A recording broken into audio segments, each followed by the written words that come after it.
What is up, you guys? My name is OLSON and welcome to my YouTube channel. So today's video is going to be a little different. I'm going to be going ahead and doing a book review. So on my Instagram, I posted a book earlier this week, and I asked if anyone ever heard of this book or if they ever read it.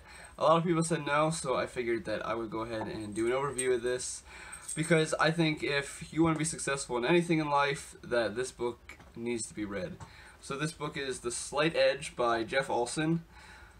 So it is a US Today's national bestseller. So I'm going to go ahead, I'm going to read the back for you, and then I'm going to talk about what my experience was like reading this book and some key points that I got.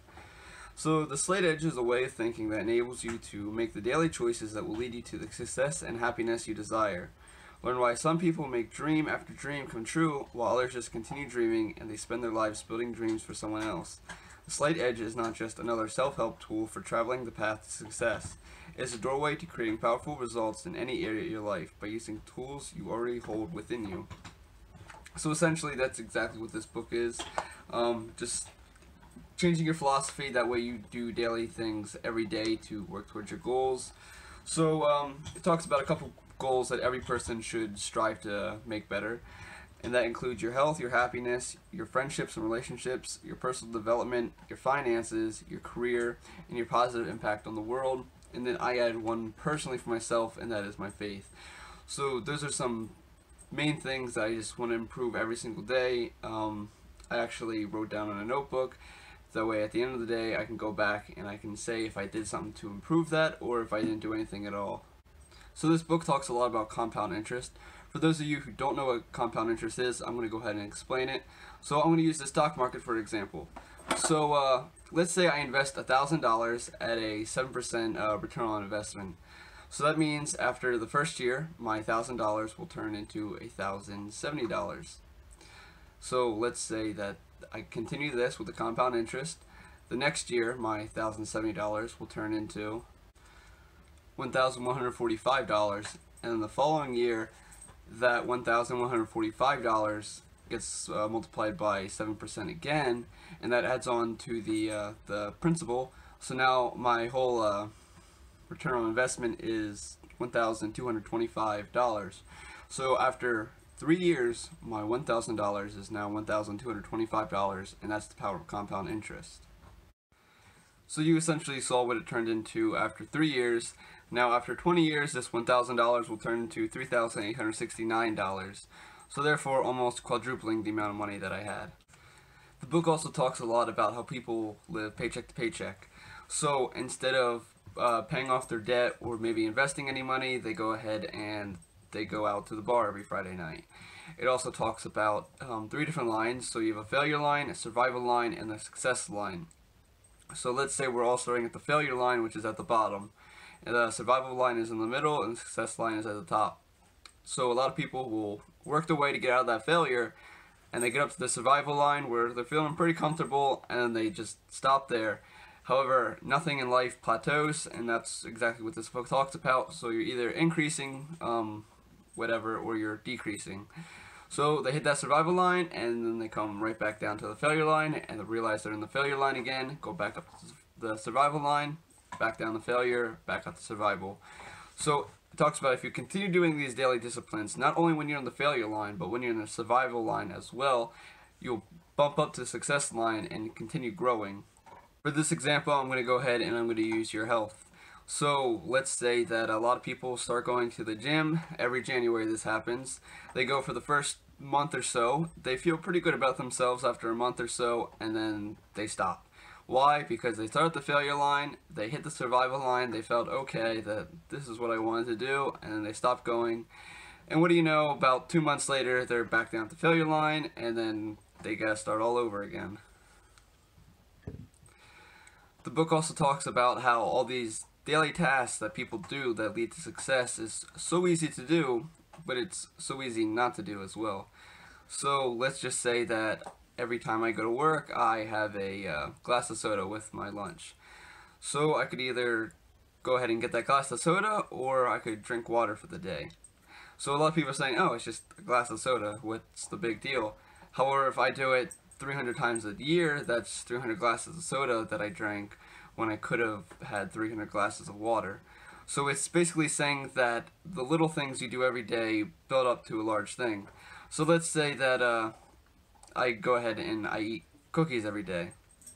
So once again, one cookie, no big deal. However, I eat 300 cookies over a year, that adds up. That's gonna go ahead and put weight on my body. It also refers to the tortoise and hare story. So why did the tortoise win? Because slow and steady wins the race. So it says about the key word here is steady. So you need to continue doing it every single day.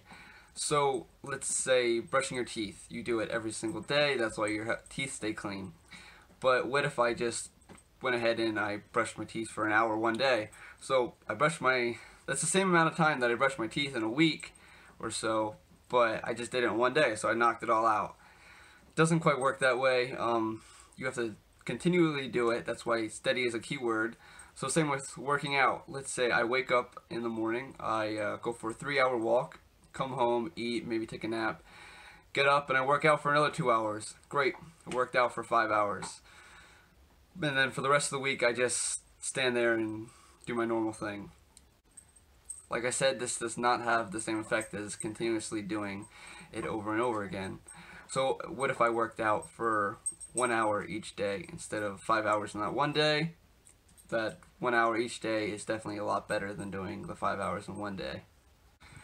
You need to basically think this way every single day. You need to change your philosophy. There's a saying in this book that really spoke to me. It's your philosophy creates your attitudes, which create your actions, which creates your results, which creates your life. There's also a lot of talk about habits in this book. So I also read another book recently called The Power of Habit. So I can go ahead and do a book review on that if you guys want me to. I think that book is very powerful as well.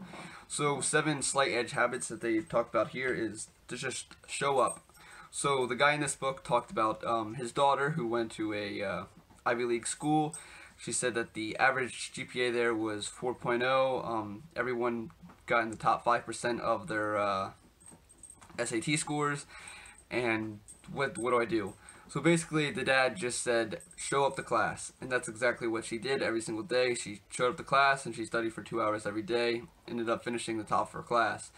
Actually, when she got about 3 weeks into the course, the professors didn't keep attendance count, so only about a third of the class was actually showing up to class. So just showing up goes a long way. And with showing up, you have to show up consistently. So it talks about cultivating a positive outlook on life and everything that you do. So to see the glass is not just as half full, but that the glass is overflowing. Be committed for the long haul. They say that it takes 10,000 hours to perfect any skill. So cultivate a burning desire backed by faith. So just don't wish that something's going to happen. Go ahead and put action into it and continue doing it over and over again, having faith that you're going to end up where you want to be. Be willing to pay the price sometimes. So sometimes you have to do things that you're not willing to do. This goes back to if you want to be successful in anything, you have to be willing to do what others are not willing to do. So when your competitor is sleeping, you have to be studying, working out, building your business, anything like that. And then practice slight edge integrity. It also talks about slight edge integrity. So integrity is doing what's right even when no one else is watching.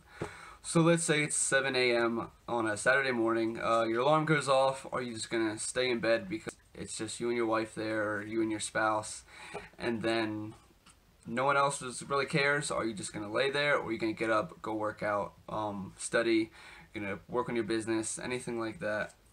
It talks about writing down your goals, looking at them every day. It just leads you to exactly where you want to go and how to get there. It basically gives you a path or a guideline to go ahead and assist you to get where you want to be in life. So once again, this is The Slight Edge by Jeff Olson. So I believe they have this on Audible. You can get it on Amazon, maybe Books and Noble. Great read. I highly recommend this book if you want to be successful in anything. Once again, my name is Austin Marks, and I'll see you in the next one.